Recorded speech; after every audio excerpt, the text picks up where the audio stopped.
기도드리겠습니다. 하나님 아버지, 이렇게 어렵고 힘든 세상을 살지만은 우리가 건강하게 믿음으로 살게 하시고 또 1년 동안 받은 은혜를 깊이 감사하면서 즐거운 감사절을 지내게 하소서옵고, 다시 이른 아침 이렇게 일찍 일어나서 세상으로 나가기 전에 먼저 주님 앞에 나와 기도하는 사람 되게 하신 것을 진심으로 감사드립니다. 이렇게 추위가 오고 있지만 우리는 따뜻하게 살게도 하시고, 모든 것이 혼란하고 암담하지만은 소망 중에 살게 하시는 은혜를 진심으로 감사드립니다. 약한 자를 들어 강한 자를 부끄럽게도 하시고, 어리석은 자를 들어 지혜로운 자를 부끄럽게 하시는 주의 능력이 이 가운데 나타난 것을 진심으로 감사드립니다. 하나님 아버지, 오늘도 함께 하소서. 주의 음성을 가까이 들으며 주의 거룩한 사랑 그 깊은 곳에 살게 하옵소서. 주여, 주님의 거룩한 역사를 위해서 내가 이미 쓰여졌고 또 지금도 쓰여지고 있음을 깨닫는 이 시간 되게 하옵소서. 버려진 자가 아니라 소중한 자요, 쓸모없는 자가 아니라 하나님 나라를 위해서는 가장 크게 쓸모있는 자임을 깨닫는 시간 되게 하옵소서. 오늘 내가 해야 할 일이 무엇인지를 알게 하옵소서. 내가 늘 기도하던 자를 위하여 기도하고 또 기도하는 자를 이제는 만나게 하시고, 늘 마음에 깨직하게 여기든 그리고 꼭 방문해야 되겠다고 생각했던 분들을 오늘은 찾아 만나게 하옵소서. 위로받기보다는 위로하는 자로 살게 하시고 거룩한 사랑을 전하며 살게 하옵소서. 우리의 날이 얼마인지 알 수 없습니다. 며칠을 더 살 것인지 알 수 없지만은 사는 동안 충실하게 살고 건강하게 살고, 그리고 요단강을 건너가는 그날 아침까지 주님 앞에 나올 수 있도록 도와주시옵소서. 그리하여 이 새벽 기도회는 내 일생에 끝까지 지켜지는 거룩한 역사가 있어지기를 기도합니다. 하나님 아버지, 그리하여 하나님의 말씀을 이 새벽에 읽을 수 있고 또 하나님의 말씀 속에 있는 내게 향하신 주의 음성을 새벽에 듣게 하옵소서. 주님과 동행하는 하루가 되게 하시고 주의 사랑을 전하는 하루가 되게 하옵소서. 오늘은 충만한 가운데 살게 하시고 잠시라도 어두운 그림자가 우리 마음에 침해하지 못하게 하옵소서. 하나님 아버지, 오늘도 교회된 사명을 다하게 하시고 땅끝까지 복음을 전하게 하옵소서. 귀한 역사가 이루어지기를 기도합니다. 주를 섬길 때마다 기쁜 마음으로 충실한 마음으로 섬기게 하옵소서. 주여, 이 나라를 돌보시고 이 민족의 은혜를 베푸시옵소서. 앞에 있는 대선을 주께서 주장해 주셔서 모든 혼란과 인간적인 것들을 다 물리치고 오직 주의 뜻이 조용히 나타나게 하소서. 우리는 잘 모릅니다. 주께서 기도하시는 자를 꼭 지명해 세워주시고 어두웠던 과거를 다 벗어버리고 이제는 밝은 미래를 맞을 수 있게 하옵소서. 주여, 다시는 거리에 소리 지르는 일이 없게 하시고, 그리고 서로 무릎짓고 서로 비방하는 일이 없게 해 주시옵소서. 주여, 저 북녘에도 은총을 베푸시옵소서. 점점 더 어두워지고 정치적으로 점점 더 난감해 가기만 하고 있습니다. 하나님이여, 밤이 깊으면 아침이 가까웠다고 하신 대로 이 깊은 밤을 통해서 밝은 미래를 열 수 있게 해 주옵소서. 하나님, 그 와중에 가난과 굶준 추위에서 고생하는 우리 형제자매들 주여 위로해 주시고 깊은 고난에서 건져 주시옵소서.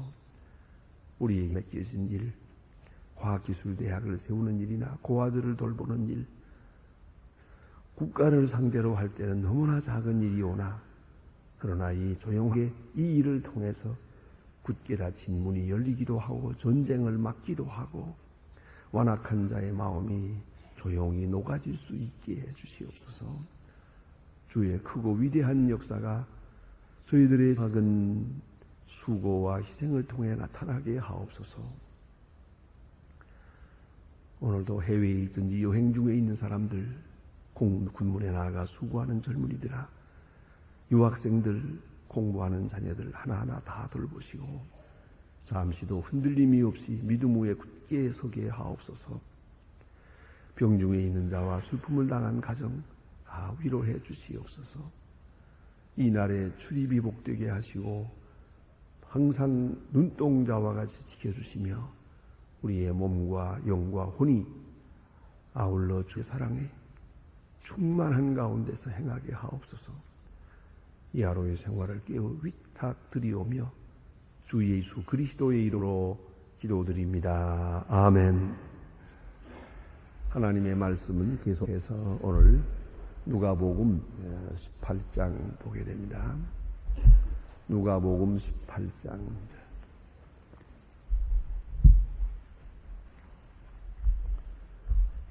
누가복음 18장 24절 30절입니다.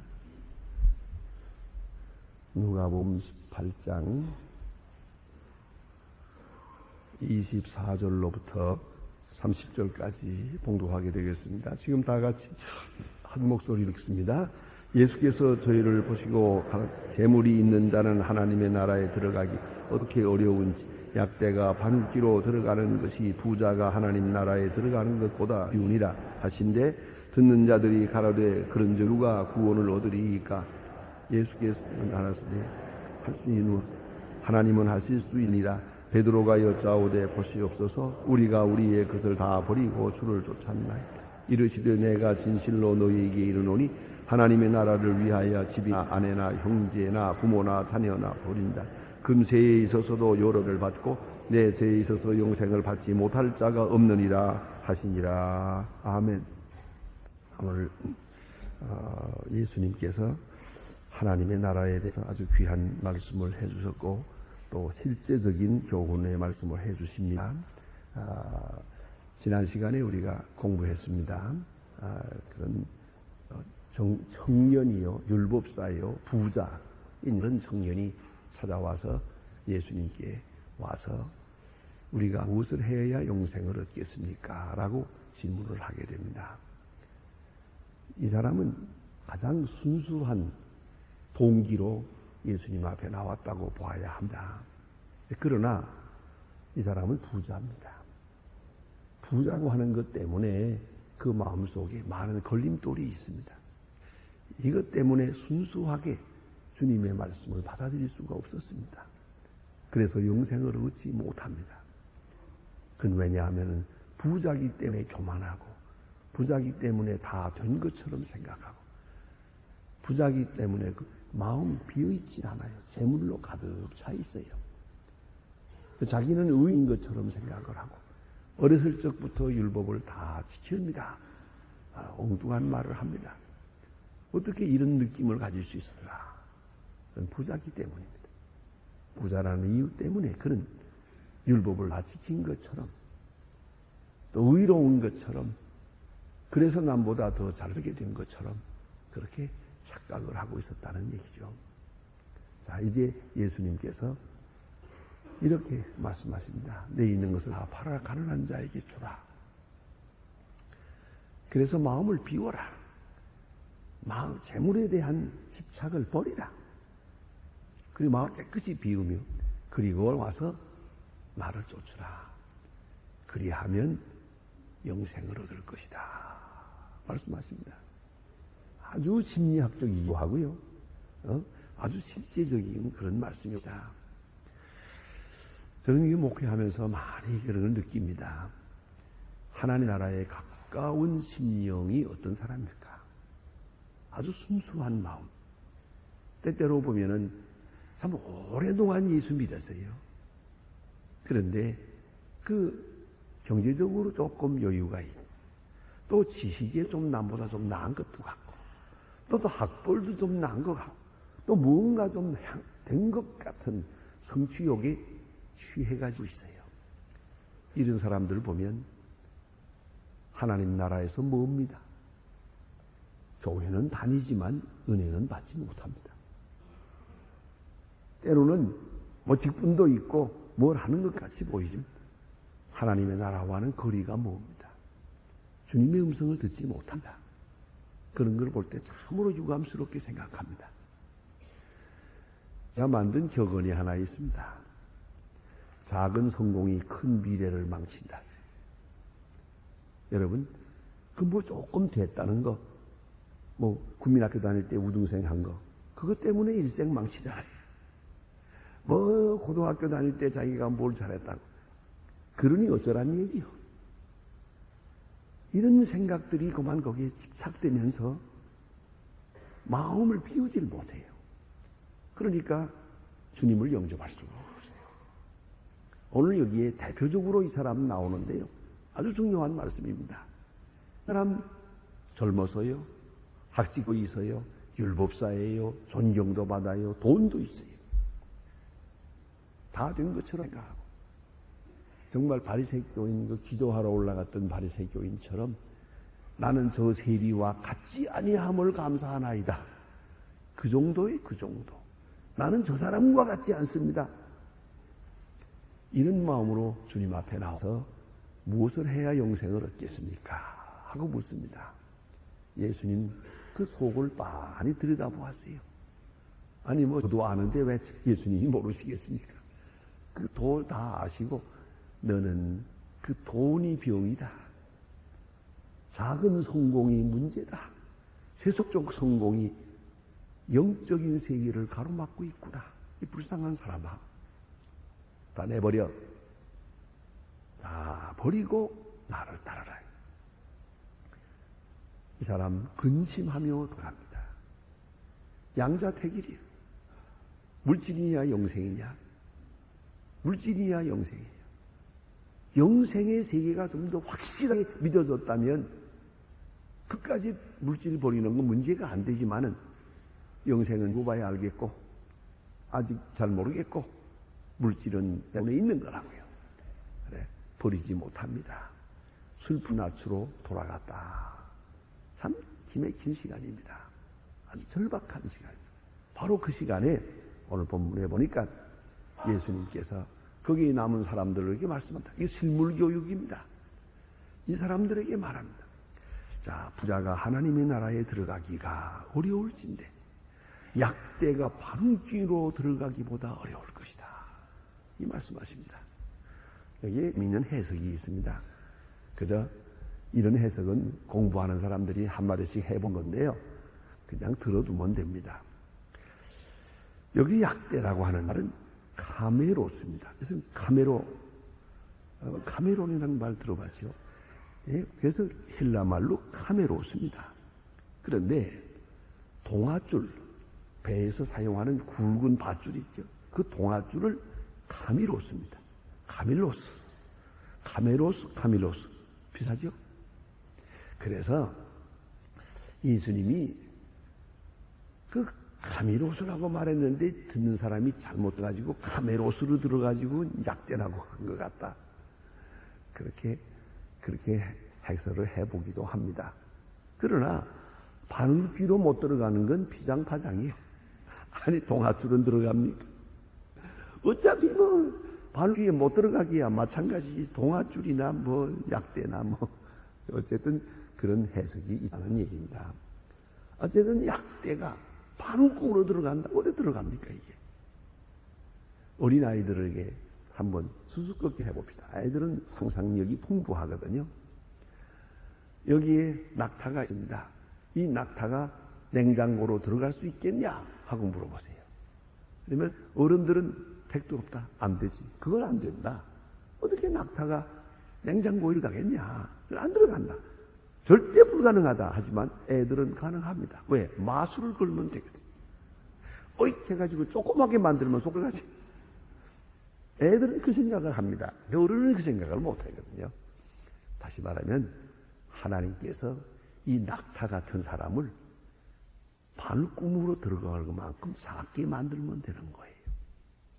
간단해져요. 부도나무더라고요. 하루아침에 바늘구멍으로 들어갈 만큼 작아져요. 그걸 보지 않습니까?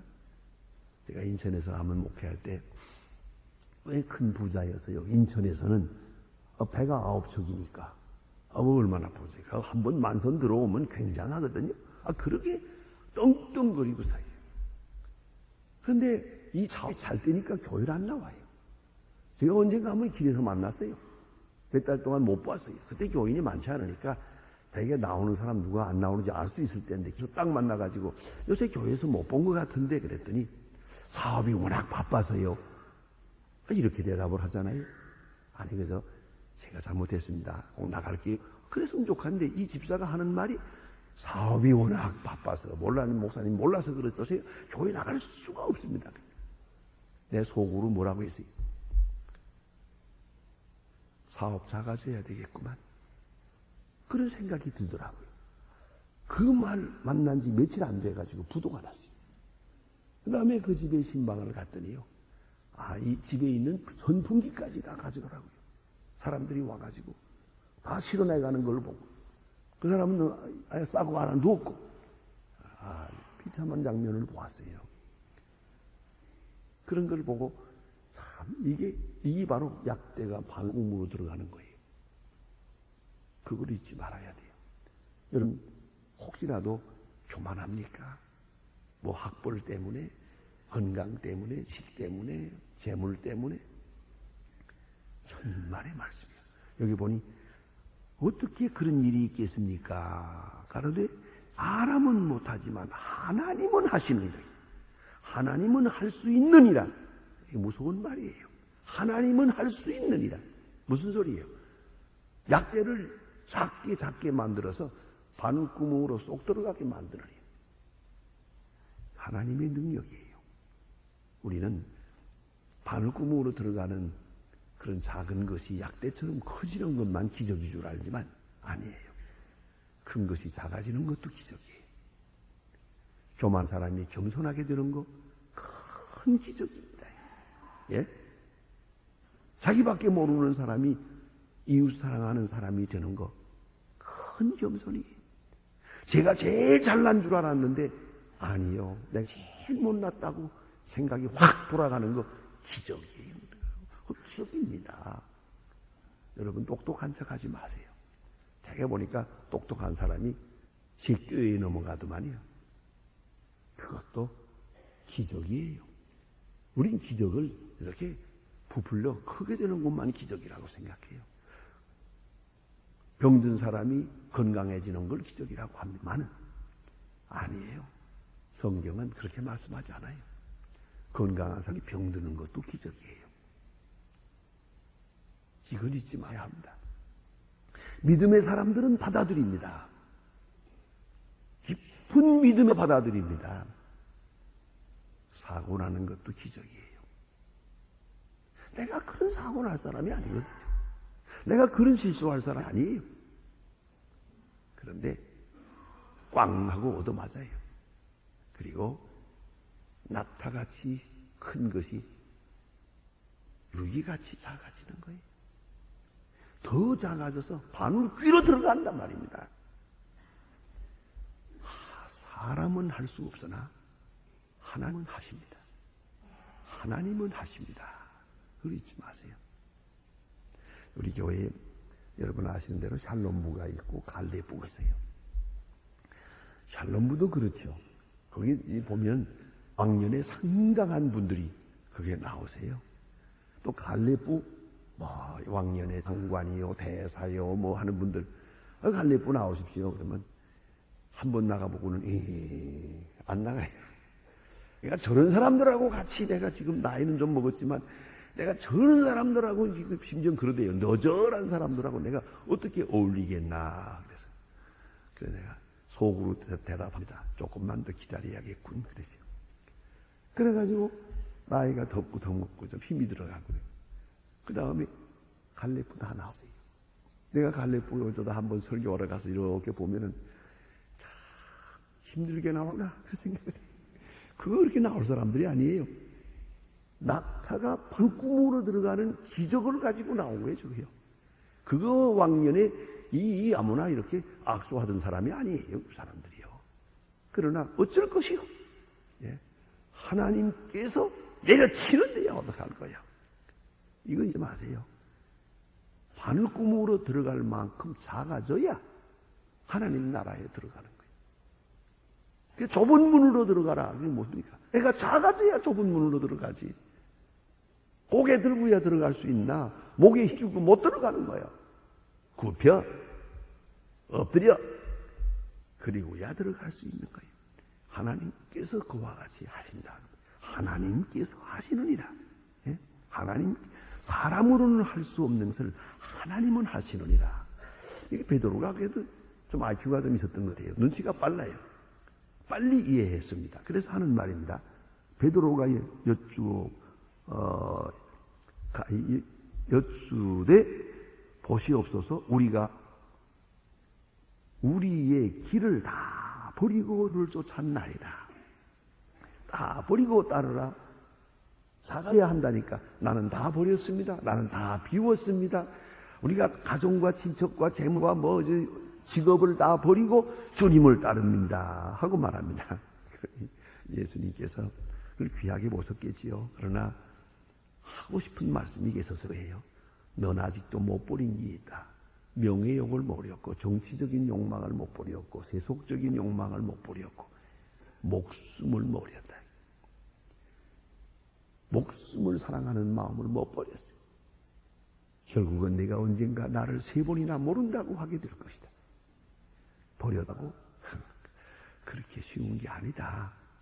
그건 하나님이 하시는 일이에요. 우리 힘으로 버릴 수 있는 게 아니에요. 주께서 버리게 할 때 온전히 버릴 수 있는 것이죠. 그래서 예수님은 이 시간에 그 말씀을 안 하십니다. 난 그럴 때 예수님의 마음이 참 그렇게 인자하고 더 크게 보입니다. 베드로가 지금 실현하고 있는 걸 빤히 아시면서도 그냥 직선으로 지적하지 않아요. 너 다 버렸어? 아직 못 버렸다. 이렇게 지적하지 않으세요. 그리고 우회해서 말씀하십니다. 보세요. 집이나 아내나 형제나 부모나 자녀를 버린 자는, 부모와 자녀를 버리면 어떡하겠어요? 또 사실 또 그래요. 부모와 자녀를 버리지 않았으면 예수님을 따를 수 없잖아요. 지금 시간은 그렇거든요. 더구나 순교 시간에 결정적인 시간이죠. 자녀, 형제, 아내 버리고야 순교하지. 아내 사랑하고는 순교할 수가 없거든요. 하나님 미안하지만 실제로 내가 그런 이야기를 들었어요. 일정 말년에 신사 참배할 때, 그때 감옥에 가서 죽어야 할 사람인데 살았어요. 왜 순교하지 못했느냐? 그 부인이 울면서 나는 애들 셋 데리고 어떻게 사나? 그리고 지게 울었어요. 그래서 그만 신사 참배해버리고 말았어요. 파리로 해방된 다음에 너무너무 부끄러워서, 그게 너무너무 부끄러워가지고 미안하지만 아내를 사랑하지 않더라고요. 이 여자 때문에 내가 순교하지 못했지. 물론 자기 자신 때문이지만 이 자녀와 가족 때문에 순교 못한 것으로 인해서 부끄러워가지고 얼마나 괴로웠다면 그 다음에 문둥병자들하고 살아요. 문둥병자들 있는 마을에 가서 목회를 해요. 제가 가서 물어봤어요. 어째서 이리 오셨습니까? 그때 얘기를 쭉 하면서 울어요. 보세요. 결정적 시간이 오거든요. 부모나 형제나 아내나 자매나 확실해요. 아내를 사랑해야겠지만 그러나 아내 사랑이 잘못 신앙생활 엉망이 돼요. 그것 때문에 못하는 거예요. 이게요. 그런 일이 없단 말이에요. 우리 친구들도 보니까 유학을 가기도 하고 다 그러는데 그거 한 1년 후에 2년 간다고 하면은 혼자 갔다 와도 되겠만 그 부인들이 따라 나서잖아요. 그래서 그 부인 데리고 가가지고 아이들 학교 보내고 부인들 시중하고 이러다 보니까 공부가 자꾸 늦어져요. 마지막에 공부 망치는 사람도 있어요. 두고두고 후회하더라고요. 내 앞에서 자기 부인 보고 정면적으로 얘기하더래요. 나는 너 때문에 망쳤다 그러더래요. 할 말이 없어요. 그러나 그래서 한번 생각해야 합니다. 진정으로 가정을 사랑하는 길이 어디 있을까? 이건 또 높은 차원이 있습니다. 보세요. 부모나 형제나 자녀를 버린 자는 그 다음 말을 보세요. 이게 중요한 말. 30절. 금세에 있어서 여러 배를 받고, 버렸다고 버려지는 게 아니에요. 버릴 때 오히려 받아요. 버릴 때 더 많은 것으로 얻어. 마가복음에 보면 100배 받는다 그래서 100배. 여러 배는 100배를 받고 내세의 영생을 받지 못할 자가 없느니라. 얼마나 귀한 말씀입니까? 요새도 가끔 유학 가는 학생들이 있어요. 그런데 부모님들은 너무 딱해서 방학할 때 그저 좀 너무 시험도 많고 이렇고 할 테니까 좀 약혼을 시켜가지고 혹은 결혼도 시켜가지고 이렇게 해서 둘이 같이 가도록 해줬으면 좋겠다고 자꾸 그렇게 저한테 와서 의논을 해요. 그냥 보내세요. 그냥. 그러면 가서 시험 여자 하나도 이기지 못하는 사람이 무슨 공부를 할게요. 그냥 공부하라고 그러세요. 그리고 공부 마칠 때쯤 해서 이제 다 됐다 싶으면 그때 가서 연애해도 바쁘지 않습니다. 미안하지만 제가 다 누구 그 연애 때문에 망친 사람 많아요. 잘 나가다가 마지막에 연애에서 풍덩 빠져가지고 그만 망쳤냐. 아주 인생 동안 얼마나 후회하겠습니까? 그건 잘못된 거예요. 우리가 살아야 한다. 이것도 좋고 저것도 좋아요. 그러나 모든 것을 버린 자는 금세에 있어서 여러 배를 받고 영생을 받지 못할 자가 없느니라. 다시 한번 생각합시다. 천국에 들어가는 것은 바늘구멍으로 들어가는 것처럼 바늘귀로 들어가는 것 같은 것이다. 그렇게 좁은 것이다. 하나님께서 그 능력으로 바늘귀로 들어갈 만큼 작게 만들어서 들어가게 하시는 것이다. 그 깊은 이치를 다시 한번 마음에 새겨야 되겠습니다. 기도하십시다. 하늘에 계신 우리 아버지시여, 이름이 거룩히 여김을 받으시오며 나라의 마옵시며 뜻이 하늘에서 이룬 것 같이 땅에서도 이루어지. 오늘 우리에게 일용할 양식을 주옵시고 우리가 우리에게 죄진 자를 사한 것 같이 우리 죄를 사하여 주옵시고 우리를 시험에 들게 하지 마옵시고 다만 악에서 구하옵소서. 나라와 권세와 영광이 아버지께 영원히 있사옵나이다. 아멘.